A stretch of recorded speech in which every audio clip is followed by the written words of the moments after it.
here's a copy of the front piece with all, and a copy of the back page with all the references where you can find it. Oh, that is excellent. So maybe you can take that with you. Yes. Yeah, because the inside is what was copyrighted. Dr. Robinson. Yeah. Why do you think the research was done? Was it to determine the intellectual difference They between thought African- it was going to come out differently. Oh, That's why they copyrighted it. You ain't heard nothing about it, have no. you? That's why you have it. That's why you have it. So they didn't publish this. No, they ain't gonna publish it. Oh, so they copyrighted it to keep it from being Now you got it. published. Now you got it. Well, of course. Welcome back. Now, there are things that an average African or a black person is never taught in school. One is their history, and second is any science that touches on their history. Now, to understand what it is I'm trying to say, take a look at this video and see if any of these things you hear you ever had in school. To go into something that he came upon, which has set the scientific world of white geneticists into a fit. Dr. Robinson, I'd like for you to talk about the DNA series. Yes. A few years ago, my brother and I read a book called The Mark of Oppression. And these two publishers, Cardiner and Oversea, said that they could not understand how is it that a group of people, African Americans, have been bludgeoned over their heads mentally and spiritually for hundreds of years and are still surviving. They couldn't understand it. And they said so in their book. The answer came out in 1996, why it is that not only have African Americans survived the worst mental and spiritual bludgeoning of any people in recorded history, but they are becoming champions of everything in which there is a level playing field. No matter what it is, we predominate in every field. This is why they won't teach our children African history, because they know that once our children get on the same level playing field as their white counterparts, that they will dominate just like we dominate in basketball, baseball, football, track and field, and anything else in which there is a level playing field. So that while they teach their children about the greatness of their European ancestors, they won't teach our children about the greatness of their African ancestors, because then that would be a level playing field in academia. And they know that we will predominate, just like all of these examples we've given them, that our children predominate when they know who they are from the African historical point of view. Now, here's what I found out in 1996. A group of geneticists wrote this book. When you Little said tiny group pen. of Geneticists. Can you identify where they're from and The group. how it came about? Yeah, for them to okay. do this study? All right, sure. Yes, indeed. An organization is called the American Association for the Advancement of Science. The American Association for the Advancement of Science. Now, this organization is composed of people who study about DNA and the genome. And you've been reading about the DNA and the genomes.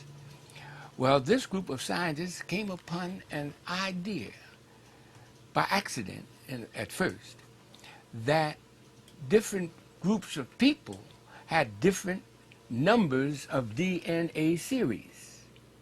Explain that. Now, a DNA series means that when your DNA is located, and say they get a hair from your head and they subject it to certain tests, they say, well, this is the DNA of Minister Brown, and yours is different from everybody else in the world, all right? Then they found further that not only are their DNA series different, but the number of DNAs in there are different in different groups. whites have a different number of DNA, and blacks have a different number of DNA series. Apes have a different number of DNA series. Then they found this amazing thing, that the greater the number of DNA series, the smarter the person, the group is, the greater the probability of genius within that group. So they tested the orangutans, these 15 geneticists from around the world. Now, these geneticists came from 9 different universities. And we have here on the cover of the pamphlet they put out the names of these geneticists. And you can see them right there, right beneath the title of this pamphlet. Now, this pamphlet, most people have no idea what it means. But breaking it down, and after you study it and have it explained to you by a geneticist, a trained geneticist, you will find that they're talking about DNA series. Now, here are the names of these 15 geneticists from around the world: University of Japan, University of China. Yale University is the headquarters of this organization called the American Association for the Advancement of Science. And you see it down there. Now, this was copyrighted in 1996. All right. What it said is this, and this is the mind-blowing part. It said that when they tested the orangutan, they found out he only had 3 DNA series. When they tested the gorilla, they found that the gorilla has 4 DNA series. He's a little smarter than the orangutan. They tested the chimpanzee, which is an ape, and found that he had 5 DNA series. Then they went all into the different races of the world. They went into Europe and tested the DNA series of the English, the French, the German, the Spanish, the Russians, and found they had 6 DNA series. Then they put all of this, what they found from around the world, on a map. And this map really is called the intelligence map of the world, because they tested 116 different human groups and found their DNA series numbers. All of them, all over the world, have 6. And they put the numbers in form of a little flag that you can see on this map. These little flags have a color. And they show, oh, this is upside down. I'm sorry. Yeah. And they showed that the English have only 6, and all into Europe, only 6. Went over into Japan and China, and they only have 6. Over into America, which is predominantly European, and they only have 6.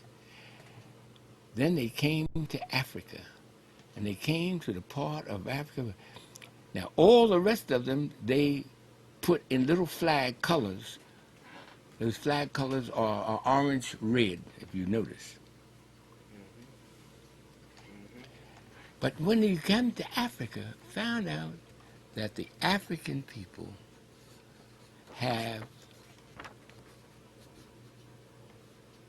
9 DNA series, from here just below the Songhai Empire down to the foot of Africa. All those 10 nations, of which African Americans descended from one of them. We have 9 DNA series, the greatest possibility of genius in our group. Now it's answered this age-old question. How can a people survive being told they're nothing for 400 years, never allowed to learn that they came from beautiful cities and told they came from a jungle. How could a people survive? How can a people become champions in everything they touch? Because they have 9 DNA series, while the rest of the world has only 6. This is why they copyrighted this. And you'll notice on the outside of this, now this map is taken, I took this map right from this page here. And I blew it up so that the world could see it. Even though this is copyrighted, I can't let you have this book because it's copyrighted. Can you give us the title of the book? The title of the book is called Global Patterns of Linkage, Disequilibrium at the CD4 Locus and Modern Human Origins. Global Patterns of Linkage, Disequilibrium at the CD4 Locus and Modern Human Origins. Now you have to be a geneticist to even know what they're talking about. But when we broke it down and interviewed Dr. Kidd, the head, he's the chairman at Yale University. He broke it down into plain, everyday English so that the world would know that the African American is descended from those people who gave to the world the Great Pyramid, gave to the world science, gave to the world mathematics. A black man named Ahmose gave algebra to the world 3,700 years ago. It's in the world books, it's in the encyclopedias. They don't want our children to know this, because then that would make the playing field level for white children. And you know what happens when they made the playing field level in basketball and allowed black men to play. Out of 29 of the top-seeded players in the world today, 28 are African American. When they opened up the Penn relays, when they opened up the Olympics and allowed blacks to run back in 1932, we've won all the gold medals. And the same thing will happen in the classroom when they allow our children to learn their African history. That's what this is saying.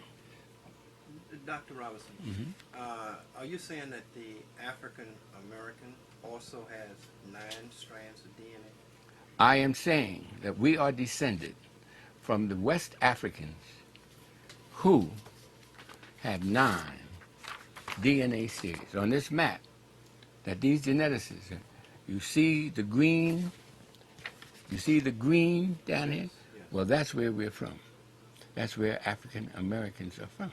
Did they test African Americans also? They couldn't, they tested Americans as a group, whites, and they have 6.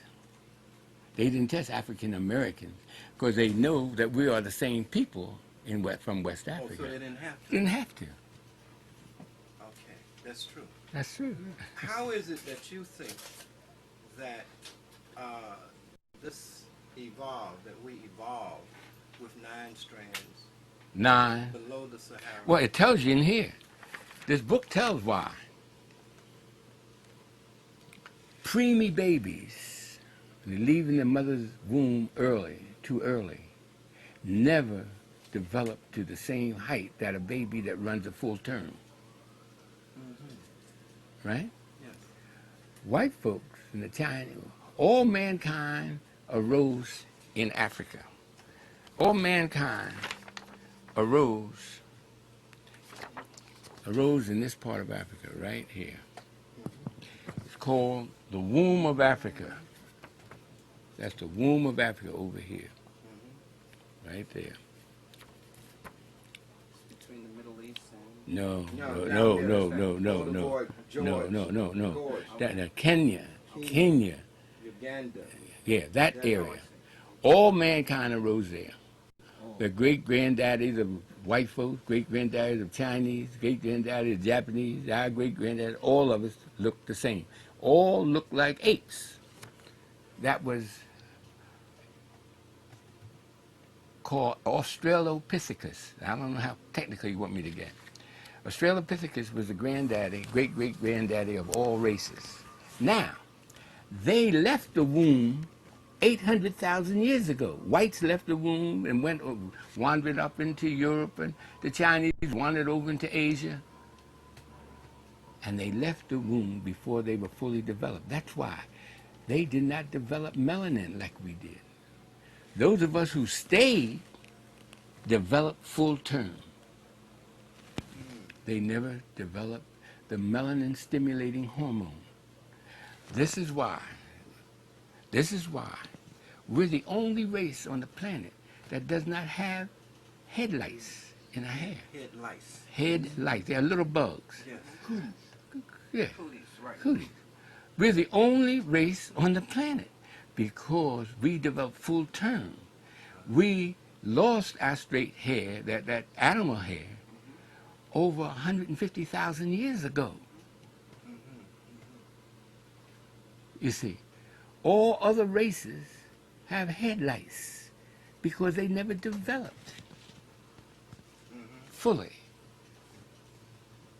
Melanin is this magical chemical that is developed on the 5th layer of the epidermis of your skin. Now, we've been brainwashed to believe that the less melanin you have, the prettier you are, because that's the brainwash. That's like saying a naked person is prettier than a person with beautiful clothes on. If you get what I'm trying to say, the scenario, yeah. Melanin heals. When you cut yourself, the melanin rushes to the surface of your skin and forms a scab. What color is that scab? I don't care what color. Brown, dark brown. Right. That's the melanin Right. coming up to heal you. This is why we do not get skin cancer, because of the melanin prevents it. The only place where we can get skin cancer, we learned it in the inquiry today, is on the palm of the hand and the fingers. And can't believe we'd be putting our hand up to the sun to get skin cancer.